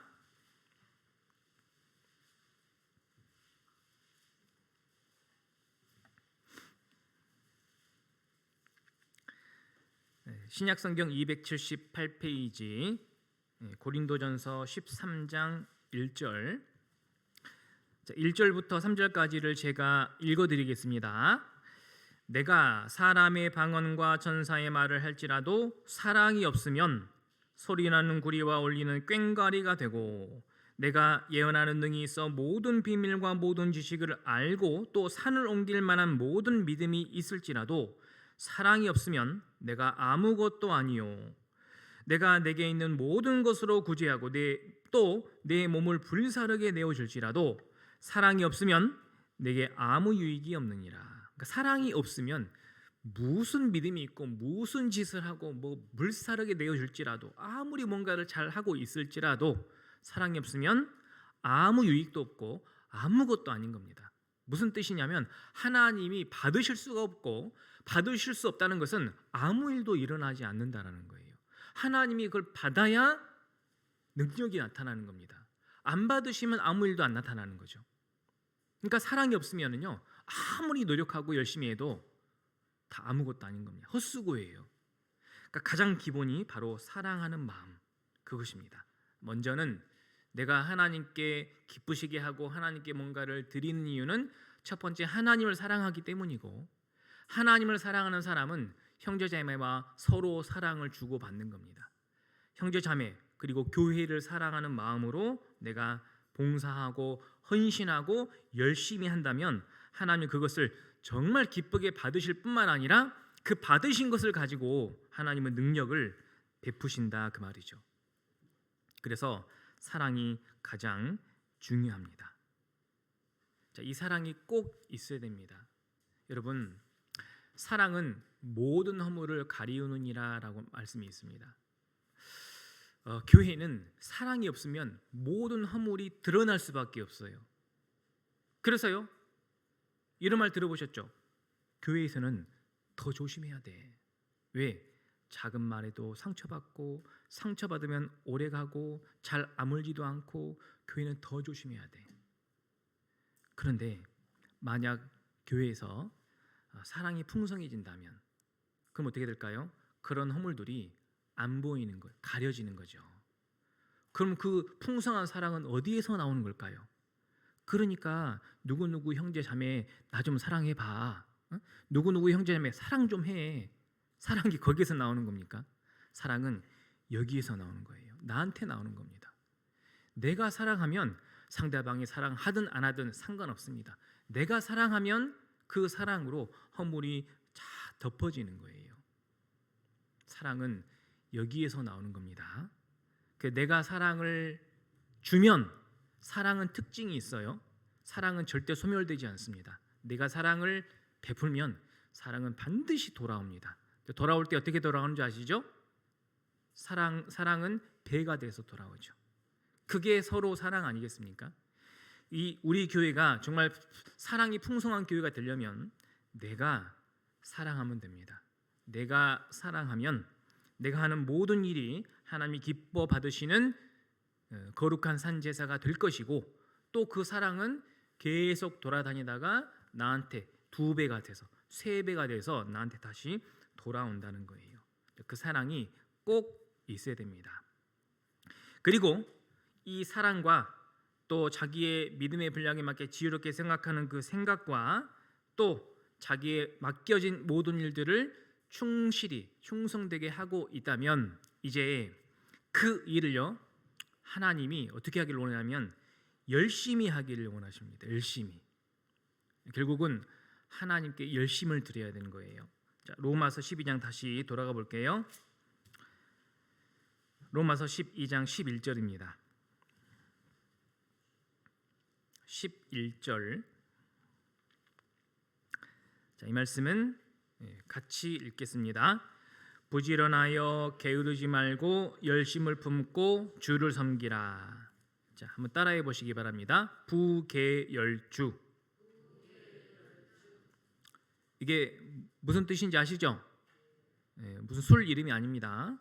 부계열주는 부지런하여 게으르지 말고 열심을 품고 주를 섬기라 그 말입니다. 자, 이제는 우리가 열심히 해야 됩니다. 자, 이게 필요합니다. 이제 내 믿음의 분량을 알고 믿음의 분량에 맞게 지혜롭게 생각하며 나에게 맡겨주신 나에게 주신 은사와 하나님을 사랑하는 사랑으로 내가 이제 교회 안에서 헌신 봉사 신앙생활을 해 나가되 그것을 적당히 대충이 아니고 열심히 하라 그 말이에요. 왜냐하면 하나님은요 하나님의 일을 하는 데 있어서 하나님이 가장 먼저 열심히 하셨어요. 하나님은요 하늘에서 계획하신 이 땅에 이루실 그 일을 위해서 하나님은 전지전능하신 능력이 있으신 분이잖아요. 그러니까 굳이 열심히 안 하셔도 하나님은 그 모든 일을 다 하실 수 있는 분이거든요. 그런데 성경에 보면 하나님이 열심히 하신다라는 말씀이 있어요. 왜 열심히 하시냐? 이 땅에서는 열심히 해야 하나님의 역사가 나타나기 때문이죠. 성경 이사야 59장 한번 찾아보겠습니다. 이사야 59장이 아니고 이사야 9장, 이사야 9장입니다. 이사야 9장 구약성경 978페이지 구약성경 978페이지 이사야 9장 7절입니다.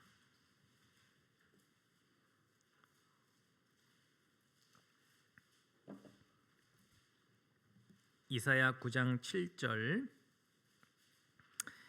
예수님의 탄생에 대한 예언의 말씀이 6절부터 있거든요. 예수님이 탄생하신 이유가 무엇이냐면 하나님의 뜻을 이 땅에 이루시기 위함입니다. 7절부터 보시면 그 정사와 평강의 더함이 무궁하며 또 다윗의 위에 앉아서 그 나라를 굳게 세우고 자금 이후 영원토록 공평과 정의로 그것을 보존하실 것이라. 자, 이 일을 하시는데 그 뒤에 이렇게 돼 있죠. 만군의 여호와의 열심히 이를 이루리라. 하나님은 계획하신 그 뜻을 이 땅에 이루시기 위해서 여호와의 열심히 이를 이루리라. 열심히 하고 계십니다. 하나님도 하나님의 일을 위해 열심히 하고 계신데 하나님의 일을 하고 있는 그리스도인들이 그 일을 게을리하면 되겠습니까? 자, 사장님이 회사를 차리고 사장님이 열심히 일을 하고 계셔요. 근데 신입사원을 뽑았는데 이 신입사원이 MZ사원이에요. 그 일을 그냥 대충 자기가 할 수 있는 것만 합니다. 퇴근 시간 막 10분 전에 막 퇴근하고 출근 시간이 9시인데 9시 1분 전에 출근하고 일은 그냥 딱 시킨 것만 하고 나머지는 절대 손 안 대요. 그렇게 일하면 열심히 일하는 사장님이 그 직원을 어떻게 생각할까요?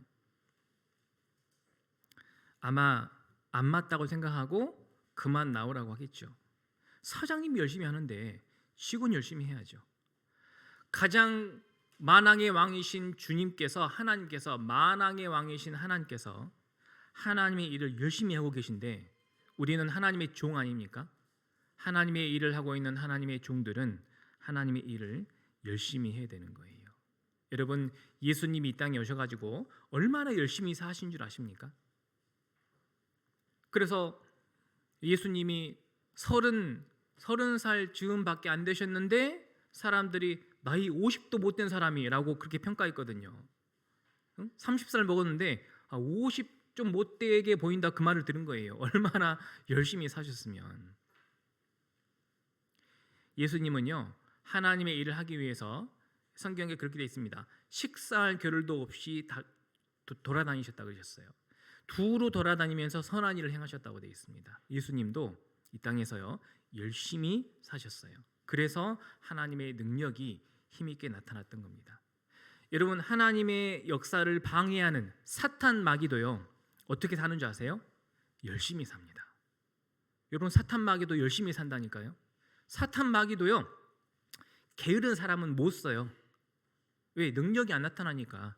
사탄 마귀의 그 방해하는 능력이 나타나려면 부지런한 사람들을 사탄 마귀가 쓰는 거예요.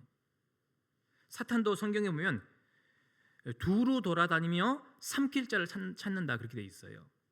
사탄 마귀는요 두루 돌아다니면서 혹시 구원받은 사람 중에 떨어질 사람, 삼켜버릴 사람 있지 않은가 찾아다닌다고 있죠. 두루 돌아다닌다는 것은 열심히 살고 있다 그 말인 거예요. 그리고요 구원받지 못한 종교인들도 기본적으로 종교 생활에 열심히인 분이 많습니다. 나름대로 종교심이 깊은 사람들은요 열심히 살아요. 그런데 그 열심은 하나님하고 아무런 상관이 없는 열심이잖아요. 그런 사람들도 열심히 사는데 자, 구원받은 그리스도인들은 열심히 살아야 될 거 아닙니까? 근데 열심히 살라고 하니까 막 세상 일에 열심인 분이 있어요. 물론 세상 일도 열심히 하지 말라는 말은 아닙니다. 근데 여기서 말하는 열심은 하나님을 위한 열심이에요. 자, 종교인들의 열심이 누구를 위한 열심인지 아십니까? 결국은 자기를 위한 열심이에요. 그리스도인의 열심은 하나님을 위한 열심입니다. 그래서요 구약 성경에 모든 선지자, 즉 하나님께 보내심을 받은 선지자들은 특징이 열심히 있습니다. 구약 성경을 대표하는 선지자 중에 한 명이 엘리야 선지자인데요, 성경의 엘리야 선지자는 하나님을 위한 열심이 특심하다고 되어 있어요. 대단하다 그 말입니다. 엘리야는요 하나님을 찾는 사람이 아무도 한 명도 없을 그 당시에도 가장 최고 권력자인 그 왕 아합 왕에게 나아가지고, 악한 왕이거든요. 당신의 죄 때문에 하나님이 저주를 하시는 겁니다. 그렇게 말할 정도로 열심히 특심했던 사람이, 하나님 찾는 사람이 한 명도 없을 때, 자기 혼자 남았을 때, 그래서 그 열심을 특심하다라고 했는데 누구를 위한 열심이라고 되어 있냐면 여호와를 위하여 열심히 특심하다라고 되어 있습니다. 그렇습니다. 여호와를 위한 열심, 하나님을 위한 열심이 우리에게도 특심해야 돼요. 그래서요, 예수님이 부활 승천하시고 초대교회 이제 사도들에게 가르침을 받은 초대교회 성도들이 어떻게 살았냐면요, 열심히 살았습니다. 그러니까 성경에 보면은요, 찾지는 않겠지만 사도들도 성전에 날마다 모이고 있는 사람들에게 가르치는 일, 기도한 일을 쉬지 않고 했다고 돼 있고, 또 성도들은 날마다 성전에 모이기를 힘썼다라고 돼 있잖아요. 날마다 모인 거예요. 우리는 며칠마다 한 번씩 모이시죠? 거의 이틀에 한 번씩 모이시죠? 그렇잖아요. 자, 우리가 날마다 오라고 모실 수 있으세요? 날마다 오셔요. 내일 저녁에도 오셔요.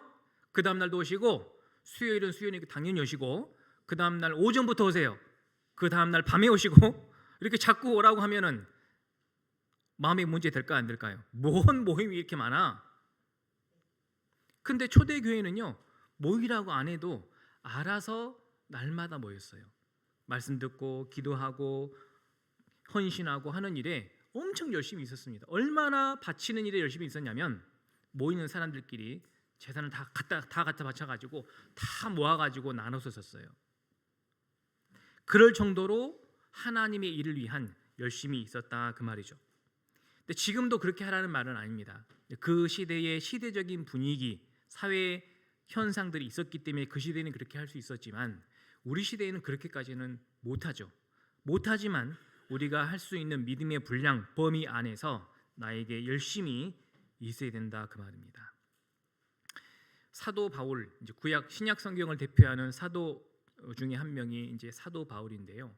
사도는 하나님이 맡기신 일, 즉 은혜의 복음을 증거하는 일을 마치려면은 나의 생명을 조금도 귀한 것으로 여기지 않겠다라고 결심한 다음에 하나님의 말씀을 전하는 일에 정말 열심을 다했습니다. 그래서 날마다 강론했다라는 말씀도 있고요, 아침부터 밤까지 강론했다라는 말씀이 있고, 죽기 전까지 강론했다라는 말씀이 많이 있어요. 열심을 낸 겁니다. 자, 그래서 우리도 열심히 살아야 됩니다. 여러분, 우리 한국에 이 복음이 이렇게 떨어지기 위해서는요, 누군가의 열심이 꼭 필요했던 거죠. 그 누군가가 누구냐면 바로 다른 나라에서 먼저 구원을 받은 성도 중에 이 복음을 다른 나라에도 전해야겠다. 그 중에 한국이라는 나라가 있는데, 여기는 복음이 전혀 없는 곳이다. 한 사람도 하나님을 모르고 복음을 모르는 곳이다. 내가 여기 가서 여기 복음을 전해야겠다라고 그 열심을 가지고 배를 타고 건너왔던 수많은 선교사들이 있습니다. 그들이 와가지고 결국 죽음을 맞이하고 병들어 죽기도 하고 그런 선교사들이 많거든요. 그 사람들이 우리하고 무슨 상관이 있다고 여기까지 왔을까요? 이미 선교지가 있어서 그냥 선교 여행 다니는 거 말고요, 전혀 교회도 없고 말씀도 전혀 없는 그곳에 발을 디디고 거기에 복음을 전하기 위해서 왔던 그 선교사들의 열심, 그것이 있었기 때문에 결국에 우리나라에 복음이 심겨지고 그 복음 때문에 나도 구원을 받게 된 거예요. 그렇게 구원받은 사람들은요, 하나님과 함께 열심히 살게 됩니다. 그래서 우리 교회 대한예수교 침례회 초기 역사에도 보면은요, 성도들의 열심이 정말 대단했어요. 정말 열심히 했습니다. 그리고 그 시대에는 청년들 있잖아요. 청년들. 지금은 그때 청년들이 이제 봉사에 어머니가 다 됐지만, 그때 당시 청년들, 그러니까 지금 40대 후반, 50대, 60대 되신 분들이 그 청년이셨어요. 그 청년들의 열심이 진짜 대단했습니다. 청년들이요, 오직 복음, 오직 교회, 오직 하나님 나라, 그걸 위해서요 자기 인생을 다 바쳤어요. 그러면 그렇게 인생을 다 바친 청년들이 지금 어떻게 살고 있을까요? 잘 살고 계셔요. 지금도 교회 기둥처럼 교회를 위해 힘껏 살아가는 집사님들, 장로님들이 다 되시고요, 집사 장로가 아니더라도 열심히 살고 계십니다. 근데 그 열심이 있었기 때문에 진짜 우리나라에 지금 240개 정도에 되는 교회가 세워졌고 지금도 계속 세워지고 있고 전 세계 모든 나라에 1000개 이상의 교회가 세워졌고 계속 세워지고 있고 이 복음의 역사가요 힘있게 나타날 수 있었던 겁니다. 그게 뭐냐면 열심이에요. 그리고 우리 한국에서도 지금 해외에 우리 교회가 없는 곳에 계속 선교사를 파송하고 있습니다. 근데 누군가는 지원해서 가요. 그 열심 아니겠습니까? 일단 가면 모든 것이 불편하다고 보시면 돼요. 언어도 불편해, 사는 지역 음식도 불편해, 환경도 불편해. 볼리비아 나라 같은 데 가면은요 기본 4,000m 이상이에요. 해발고도. 가면 바로 코피 쏟아져요. 두통 때문에 제대로 서 있을 수가 없습니다. 1년 동안 적응 못 해가지고 돌아오시는 분도 있어요. 있어 봤는데 도저히 안 되는 거죠. 그런데 그런 나라에 가는 거예요. 그 복음 하나 들고 그 한 사람이라도 구원받게 하기 위해서. 이게 바로 열심입니다. 왜 그렇게 열심이냐? 하나님이 열심이시고 예수님이 열심히 하셨고 그동안 복음을 전한 모든 사람이 다 열심히 하셨기 때문이죠. 우리도요 이 열심이라는 것이 필요합니다. 성경에 우리를 구원해 주신 그 이유 중에 하나가 우리를 구원받게 해서 선한 일, 바로 하나님이 선하게 여기시는 그 선한 일을 위해서 열심하는 친백성이 되게 하려 하십니다. 디도서 2장에 있거든요. 하나님의 일에 열심히 하는 친백성이 되게 하시려고 우리를 구원해 주신 거예요. 하나님의 일은 열심히 해야 됩니다. 다른 건 몰라도 하나님의 일만큼은 게으르면 안 됩니다. 부지런하여 게으르지 말고라고 했죠. 여러분 하나님의 일을 게으르게 하잖아요. 그러면 얻을 수 있는 것이 아마 거의 없을 거예요. 그러나 열심히 한다면 그 열심이 나를 통해서 하나님의 능력이 나타나게 할 뿐만 아니라 여러분 나의 열심이요 다른 사람에게 큰 영향을 미친다는 거 알고 계십니까? 열심은요 다른 사람에게 격동을 시킵니다. 시간 관계상 말씀을 찾지 않고 고린도 교회가 다른 지역의 교회들을 돕는 헌금을 모금하는 일에 굉장히 열심히 있었어요. 근데 그 열심의 소식이 사도 바울이 마게도냐 지역에 가서 설교를 하면서 그 간증을 했더니 그것이 마게도냐에 있는 이 교회들의 격동이 돼 버렸어요. 그래서 그 격동이 된 것 때문에 여기저기서 이제 이 다른 교회를 돕는 그런 역사가 나타나 가지고 복음을 전하는데 큰 힘이 되었다라는 내용이 있습니다. 그러니까 열심은요 격동이 되는 거예요. 누군가 열심히 전도한 내용을 간증을 듣잖아요. 나도 저렇게 열심히 전도해야겠다라는 격동이 된다 그 말입니다. 그래서 누군가는 열심히 해주셔야 돼요. 그 열심이 필요합니다. 여러분 사람들은요 나는 열심이 없어 아니에요. 사람들은 틀림없이 무엇인가 한 가지에는 열심이 있습니다. 전문 분야 열심히 전문가처럼 정말 미쳐있는 사람 그걸 영어로 매니아라고 하거든요. 잘 생각해 보시면 세상 사람들도 어디 한 가지는 미쳐 있습니다. 어떤 사람은 스포츠에 미쳐 있고 어떤 사람은 커피에 미쳐 있고 어떤 사람은 영화에 미쳐 있고 어떤 사람은 게임에 미쳤어요. 여행에 미친 사람도 있고 요리하는 데 미친 사람도 있고 여러 가지 취미 활동 미친 사람 많습니다. 어떤 사람은 자동차에 미쳤고 어떤 사람은 술에 미쳤고 어떤 사람은 담배에 미쳤고 다 미쳤다니까요. 근데 그걸 매니아라고 하는 거예요. 그러면 그리스도인들도 어딘가에는 미쳐야 되는 거예요. 여러분은 어디에 미쳤습니까? 무엇에 마니아가 되셨습니까? 어디 한 군데에는 미쳐야 된다니까요. 어디에 미치시겠습니까? 성경에 보면은요 사도 바울이 고린도 후서에 보면은 우리가 미쳤어도 하나님을 위하여 미친 것이요 제대로 미쳐야 됩니다. 하나님을 위해서 미쳐야 돼요. 하나님의 일이라면 내가 열심히 해야겠다 그런 마음으로 산다면은요 하나님 앞에 미친 거예요. 그러면 이 마니아처럼 우리는 사실 이 복음 마니아, 교회의 마니아가 돼야 되는데 이렇게 살려면 나는 열심히 습관이 안 돼 있는데 어떻게 하면 됩니까? 습관을 들이면 됩니다. 그래서요 습관의 시작은요 이번 한 달부터 시작하는 거예요. 여러분 내가 정말 열심히 사는 그런 모습으로 살려면 첫 번째, 사랑하는 마음이 있어야 됩니다. 여러분, 커피를 사랑해야 커피 마니아가 되는 거예요. 축구를 사랑해야 축구 마니아가 되는 겁니다. 술을 사랑해야 술 마니아가 되는 거예요. 미치려면 사랑해야 됩니다. 우리는 하나님을 사랑해야 됩니다. 그리고 일단 이번 달부터 시작해 보십시오. 이번 한 달, 1개월만 해보십시오. 이번 한 달간만 열심히 살아보십시오. 자, 대집회 있잖아요. 대집회를 위해서 우리가 할 수 있는 일이 뭐가 있을까요? 이뤄진 영혼 데려오는 거. 그걸 위해서 한번 열심히 해보십시오. 지금보다 더 열심히 하셔야 됩니다. 그래야 올 거예요. 아마 더 열심히 기도하고, 더 열심히 기도 부탁하고, 더 열심히 찾아뵙고, 더 열심히 전도해서 한번 오게 해보십시오. 그 열심으로 하나님의 능력이 나타난다니까요. 그리고 이번 1개월 열심히 해봤는데 잘 됐습니까? 그러면 이제 앞으로 3개월만 해보십시오. 이런 식으로 1개월 해보고 잘 되니까 또 그 다음 달 또 해보고, 이렇게 6개월, 딱 1년만 하잖아요. 올 한 해 1년만 하잖아요. 그러면 열심히 사는 삶이 당연히 습관이 될 겁니다. 그분은 아마 하나님 날아가는 그 날까지, 주님 오시는 날까지 평생 열심히 사실 거예요. 뭐에 열심히 해야 되느냐? 여러분, 교제에 열심히 있어야 됩니다. 교제 참석하는 일에 열심히 있어야 돼요. 그 진짜 중요합니다. 교제 참석해야 거기서 말씀도 듣고 같이 기도할 거리도 생기고 우리 마음도 격동을 받는 거죠. 교제 참석하셔야 됩니다. 열심히 있어야 돼요.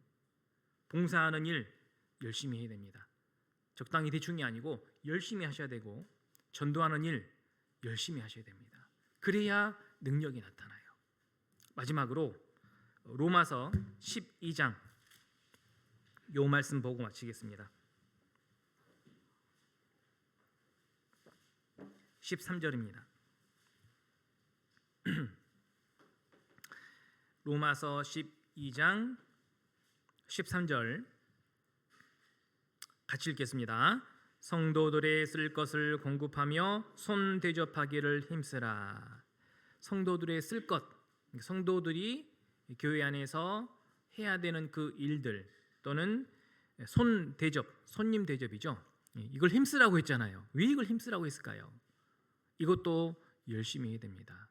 그래서 이 모든 삶 중에 하나님께 드리는 것뿐만 아니라 하나님께 잘 드리고 헌신하고 하나님을 사랑하고 하나님의 나라를 위해 열심히 사는 사람은 그 증거로 성도들을 잘 대접하는 거예요. 성도들이 누굽니까? 옆에 계신 분들. 그래서 잘 대접하고 또 성도들이 쓸 것도 같이 공급해주고, 이것이 중요한 거다 그 말이에요. 왜 성경에 이런 말이 있으면 있겠습니까? 그래서요, 우리 옆에 계신 형제자매님들 밥도 많이 사주시고 차도 많이 사주시고, 여러분 교회에 주일날 오시면은요, 저 믹스 커피 드시지 마시고 영주 라떼라고 엄청 맛있는 커피가 있어요. 예? 영주 라떼를 일단 모르시는 분들은 옆에 계신 분 좀 사주세요. 저 믹스 커피 사실은 공짜로 드시지만 공짜는 아닙니다. 그거 여러분들이 다 뭐 회비 내고 헌금 내고 그걸로 사는 거예요. 그런데 우리가 카페를 통해서요, 우리가 거기서 뭔가를 사가지고 주일날 오셨을 때 형제자매 대접해 주잖아요. 그럼 분위기가 너무 좋아요. 저는 그런 분위기를 너무 좋아합니다. 물론 제가 다 사드리고 싶지만 사드릴 수 있습니다. 오시면. 저는 그런 분위기가 있으면 좋겠다 그 말이에요. 그래서 주일에는 맥심 모카 골드 마일드 그거 드시지 마시고 주일은 영주 라떼 드시고요, 자몽차도 있고요, 대추차도 있고, 주일날은 그런 거 드셔야 돼요. 그리고 카페에서 발생하는 수입은요, 어디에 사용되는지 말씀드릴게요. 그 수입, 지금은 많이 수입이 없지만 우리 형제님들이 많이 이용하시잖아요. 그럼 그 수입을 가지고 전도 친교를 위해 사용할 겁니다. 전도 친교라는 것은 우리가 대집회하고 영상 집회하고 소집회하고 또 상담 집회하고 개인 신방 가고, 이렇게 전도를 위해서 필요한 모든 것에 이 전도 친교비를 사용하거든요. 그걸 위해서 우리가 이 카페 수입을 사용할 거니까 내가 카페에 뭔가를 사 먹는다, 그것은요 전도를 위해 나를 헌신하는 거라고 보시면 돼요. 나중에 우리가 규모가 커지잖아요. 그러면 이제 해외 선교를 할 거거든요. 해외 선교를 하면 아마 이 카페 수입이 크기 때문에 그걸 가지고 또 해외 선교를 위해서 사용될 수도 있는 겁니다. 그러니까 카페를 잘 이용하셔야 돼요. 그래서 카페 봉사자를 지금 4명이나 세워놨는데, 예? 그래서 주일날 오시면 반드시는 아니고 가급적이면 이 카페를 이용 많이 하셔서 사드시기도 하고, 오시면 좀 사주세요. 이렇게 오늘 오시라고 하셔가지고 비싼 것도 사 드시고, 예? 이렇게 좀 해주셨으면 좋겠습니다. 이 재료나 이런 것들은 좀 그래도 싸구려 아니고요, 좀 좋은 걸 준비하고 있어요. 그래서 건강에도 그렇게 큰 염려는 안 하셔도 될 것 같습니다. 그래서 뭐 카페 이용뿐만 아니라 서로 좀 맛있는 것도 좀, 오늘도 보니까 누가 뭐 맛있는 거 가져오셨던데 맛있는 것도 좀 나눠 주시고, 개인적으로 대접 잘 해주시고, 저 사주란 말이 아닙니다. 옆에 형제 자매님들 대접 잘 해주십시오. 구역 모임 하는 것도 대접하는 거예요. 여러분 그거 아시죠? 구역 모임은 구역 식구 전체를 내가 대접하는 거예요. 조 모임도 마찬가지입니다. 그렇게 하시는 것이요, 여기 힘쓰라고 되어 있잖아요. 그렇게 하면 하나님의 역사가 정말 크게 나타날 수가 있을 겁니다. 오늘 하나님이 기뻐하시는 거룩한 산 제사에 대해서 전반적인 내용을 살펴봤는데요. 사실은 좀 자세히 말씀을 드려야 되거든요. 나중에 기회가 되면 하나하나씩 자세히 좀 말씀을 드리도록 하겠습니다. 아무튼 우리 모두가 하나님이 기뻐하시는 그 거룩한 산 제사를 드리는 영적 예배의 삶을 살아갔으면 좋겠습니다. 자, 오늘 좀 늦었는데요, 이해해 주시기 바랍니다. 같이 기도하겠습니다. 하나님 감사합니다. 우리를 구원해 주셔서 하나님 나라를 위해 살게 하시고 교회를 세우시고 그 안에 불러주셔서 하나님의 뜻대로 살아가게 해주심을 참으로 감사합니다. 우리는 아직도 연약하고 부족한 것이 너무나 많습니다. 잃어진 영혼을 전도해서 구원받게 하는 일에 부족하지만 저희를 써주시고, 저희도 우리가 할 수 있는 만큼의 일을 사랑으로 열심으로 하기를 원합니다. 그렇게 할 수 있도록 오늘 말씀을 베풀어 주셔서 우리 마음에 새겨 주시니 감사합니다. 이 말씀이 순종으로 열심으로 나타나게 해주시고 사랑으로 모든 일을 행하는 가운데 하나님의 능력과 역사가 크게 나타나기를 원하고, 영주교회를 통해서 하나님의 뜻이 이루어지기를 원합니다. 이후에 저희들의 모든 시간도 하나님의 크신 은혜로 채워주시기를 바랍니다. 언제나 우리를 사랑하시는 예수님 이름으로 기도드립니다. 아멘.